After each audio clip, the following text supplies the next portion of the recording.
माफ केलं जातं मोकळ्या मनाने, मोठ्या मनाने, तसं काही गोष्टी माफ करावं अशा प्रकारची या ठिकाणी विनंती करतो।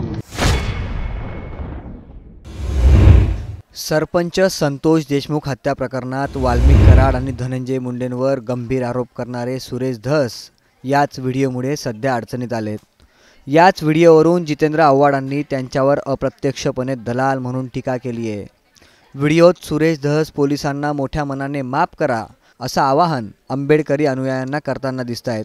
पण यावरून ते ट्रोल का होत आहेत, नेमकं प्रकरण काय याचा सविस्तर आढावा या व्हिडिओतून घेणार आहोत।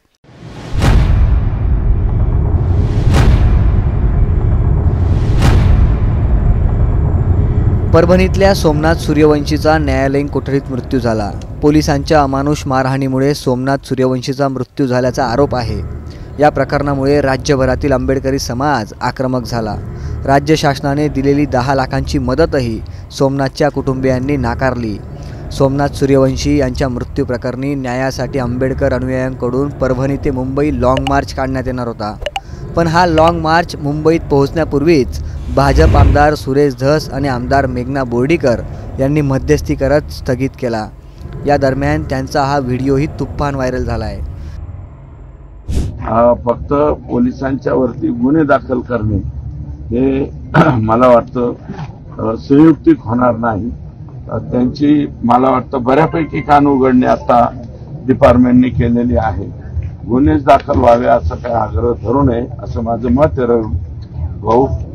त्याच्या उपर तुम्ही जसं म्हणा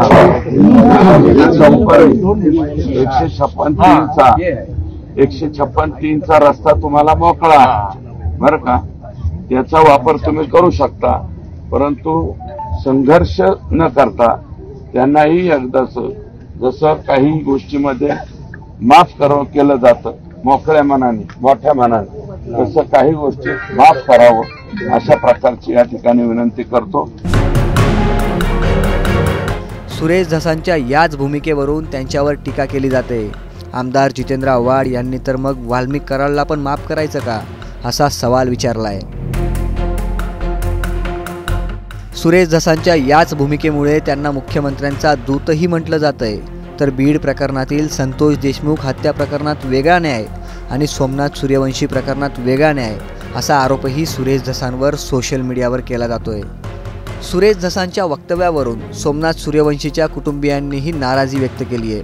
गुन्हेगारांना असंच माफ करत राहिलं तर कसं चालेल असा सवाल त्यांनी धसांना विचारला आहे। सुरेश धसांनी बीड नंतर परभणी प्रकरणात मध्यस्थी केली, पण त्यांच्या भूमिकेवर आता टीका केली जाते। तुम्हाला याबाबत काय वाटतं? उत्तर कमेंट करून नक्की कळवा।